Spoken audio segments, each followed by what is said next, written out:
আজকের বানাচ্ছি আপেল দিয়ে, মানে আপেলটা নাকি টক, তাই সেই আপেলটাকে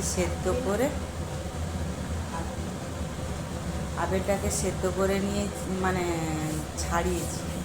ছাড়িয়ে এখন আমি প্রেসারে সেদ্ধ বসিয়েছি, তোমরা দেখো। খোসাগুলো ছাড়িয়ে নিয়েছি, আর এই যে আপেলটাকে এই যে ছাড়িয়ে প্রেসারে বসিয়ে দিয়েছি, এই যে প্রেসার কুকারে সেদ্ধ বসিয়েছি। দিয়ে সিটি মেরে নেবো। এখন কি করব সেটা নিশ্চয়ই আপনাদেরকে জানাবো।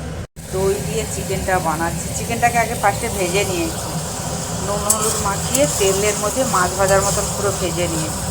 তারপরে মশলাটাকে কষিয়ে দই দিয়ে একটু বেশি করে দই দিয়েছি, দিয়ে এখন ওই কষাচ্ছি আর কি চিকেনটাকে। আর এখানে আমি একটু দই খেয়েছি, কেননা দইটা ভাই ওই কোথা থেকে একটা জিনিস নেয়, সেখান থেকে এসছে, দইটা খেতে ভালো, তাই আমি একটু দই খেয়েছি। আর কাকিমার তো রোজের যা কাজ, আটা বেলেই যাচ্ছে। আমি এখনও ভাজিনি, শুরু করিনি এখন ভাজা। আর এই যে বেলা আরম্ভ করে দিয়েছে আমার কাকিমা, কাপড় টাপড় ছেটে একেবারে আরম্ভ হয়ে গেছে। আর একজন এই যে চেয়ারের তলায়, আমরা যেখানে ও সেখানে। এই পুলু, পুলু রে, এই এই বকেছি বলে মুখ দেখো কাকিমা তুলছে না। তখন খাটে উঠতে চাইছিল না, তুলিনি বলে রেগে আছে। এই যে কী হয়েছে, তখন আমি একটা কথা বলছিলাম, তুই আমাকে বিরক্ত করছিস, তাই জন্য বলেছে এই চুপ কর। তাই তো রেগে গেছে আমার উপরে। মাংসটা খেয়েছিল আর একবার নেড়ে।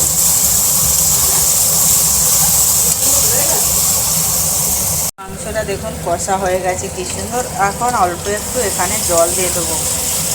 জলটাকে গরম করে নিচ্ছি, অল্প একটু গরম জল।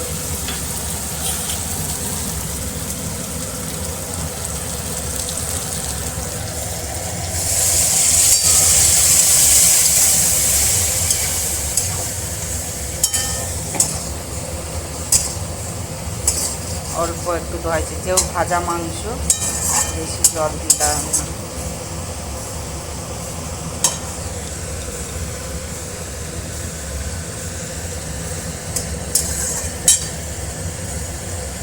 এই যে আপেলটাকে সেদ্ধ করে নিয়েছিলাম, এই যে সেদ্ধ হয়ে গেছে। এখানে দিয়েছি শুকনো লঙ্কা ফোড়ন আর একটু পাঁচ ফোড়ন দিয়েছি। এবারে কি হবে নিশ্চয়ই তোমরা বুঝতে পারছো এটার মধ্যে।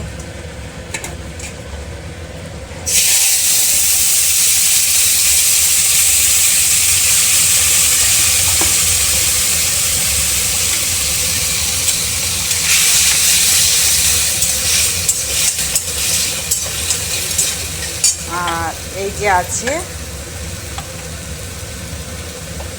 কাজু কিশমিশ, ওটা পাঁচফোড়নটা।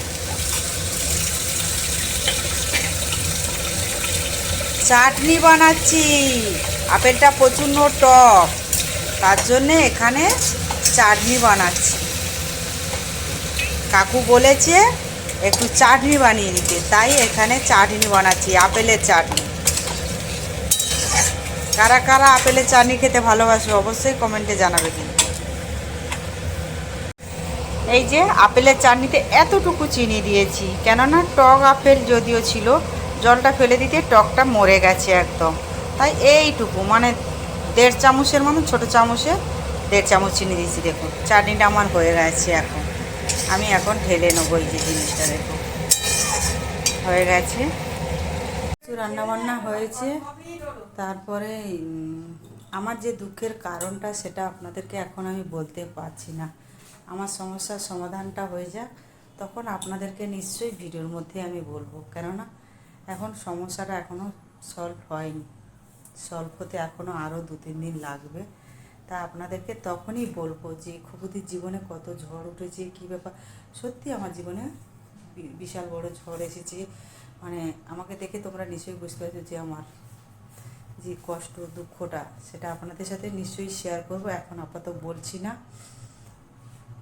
পরে বলবো। আর এই যে রান্নাবান্নাগুলো করেছি সেটা আপনারা দেখলেন, যে আপেলের চাটনি করলাম, কেমন হয় খেতে সেটা আপনারা নিশ্চয়ই বাড়িতে ট্রাই করে করতে পারেন। দই দিয়ে চিকেনটা করেছি, একটু বেশি পরিমাণ চিকেনটাকে ভেজে নিয়ে করেছি। এরকমভাবে আপনারা বাড়িতেও ট্রাই করতে পারেন, রান্নাটা খেতেও ভালো হয়। তারপর ঝাল যে যেরকম ঝাল খায় সেইভাবে ঝালটা দিতে পারে। তা ভালো লাগলে লাইক শেয়ার কমেন্ট অবশ্যই করবেন। টাটা বন্ধুরা, ভালো চলে এসেছে আবার একটা ভিডিও নিতে।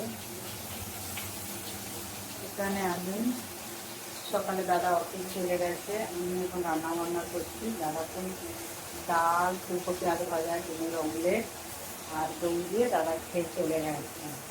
এখন রান্না হচ্ছে মাছ এনেছে। মাছের কী রান্না হচ্ছে সেটা আপনাদের সাথে অবশ্যই শেয়ার করছি। এখানে ভাজা হচ্ছে, এই যে ভোলা মাছের একটা পিস ভাজা হচ্ছে, মানে খানার জন্য, মানে বাচ্চাটা জ্ঞানকালির জন্য ভাজা হচ্ছে। আর এখানে হয়ে গেছে লাউ চিংড়ি, আর এখানে যে ভাত জন্য টাটকা ভাতটা, আর এটা হচ্ছে বাসি ভাত। আর আমি এখানে ভাত বেড়ে নিয়েছি, কেননা আমি একটু ভাত খাবো বলে যে উঠে আমি ভাত খেয়ে নিই। তারপরে এই মাছগুলোকে সেদ্ধ করে নিয়েছি, মানে পেঁয়াজ দিয়ে একটা ভাজা করব। এখানে বেগুন, শিম, আলু, মূলো সব কেটে নিয়েছি। আর পালং শাকের যে বড়িগুলো ভেজে রেখে দিয়েছি, আর পালং শাক করবো, রান্না হবে। আমাদের ঘরে রং হচ্ছে, আর এই যে মিস্ত্রি ভাইরা কাজ করছে। ঘরের অবস্থা খুবই খারাপ। একটা রং করেছে, দেখুন কেমন হয়েছে, ছাবড়া ছাবড়া নাকি।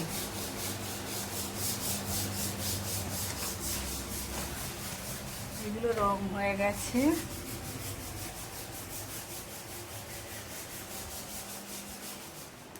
এই ঘরটাও রং হয়ে গেছে। চতুর্দিকে জিনিসপত্র ছড়িয়ে ছিটিয়ে যে পড়ে আছে, দেখুন। এই ঘরটার রং কেমন হয়েছে অবশ্যই সেটা কমেন্টে তোমরা জানাবে কিন্তু।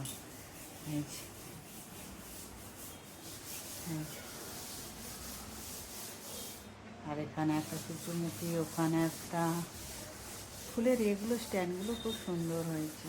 আর এই খাটটা বৌদির বাপের বাড়িতে ছিল, মানে চেন্নাই থেকে এনেছে। এটা যে চেন্নাই ছিল, চেন্নাইতে এই খাটটা ছিল। ঠাকুরের সিংহাসন যেখানে ছিল সেখানে থেকে গেছে। এই যে এটা একটা কাঠের আলমারি, কি অবস্থা। কি করছো? এই ঘরটা রং হয়েছে এই কালারে। এই যে যেখানে সব ছবি ছিল সেখানেই থেকে গেছে। এই যে জ্ঞানকালীর সব ছোটবেলাকার ছবি। এই যে হাসপাতালে এটা হয়েছে, এই যে মনে হয় না গো। আর এটা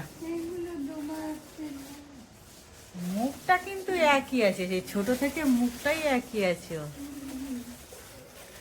জ্ঞানকালীর। আর বৌদির ড্রেসিং টেবিলে সাজা গুজার জিনিস।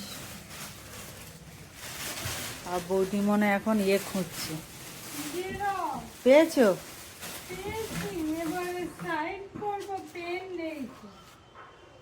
ঘর করে একটা পেনও রাখতে পারো না? হ্যাঁ, ছেলে পড়াশোনা করছে, ওই স্কুলে গিয়ে করবে, আর কি করবে। হয়েছে স্কুলে যাবে, স্কুলে গিয়ে পেন নিয়ে সাইন করবে, আর কি করবে। বাড়িতে পেন নেই।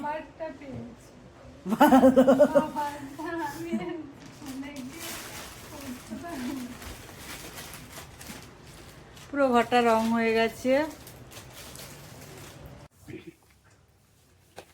ভাত খাবো, যাই। ছিঁড়ে পেয়ে গেছে, কটা বাজে জানি না, খেয়ে নেবো, যাই। হ্যাঁ,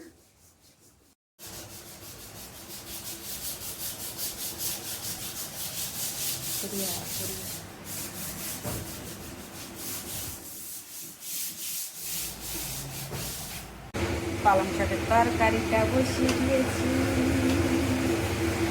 একটা মাথা ছিল, মাথাটাও দিয়ে দিয়েছি। বৌদি আবার বলবে যে খুবই তোমাকে বড়ি দিয়ে করতে বলেছি, মাথাটা দিয়েছো কেন? মাথাটা আবার আমি কি করব? মাথাটা কি আমি আমার মাথায় নাচবো?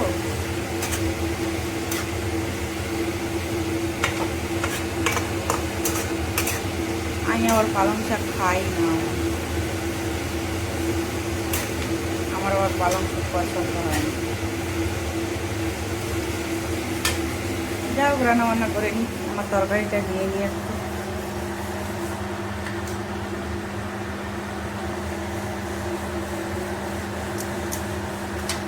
টাটা।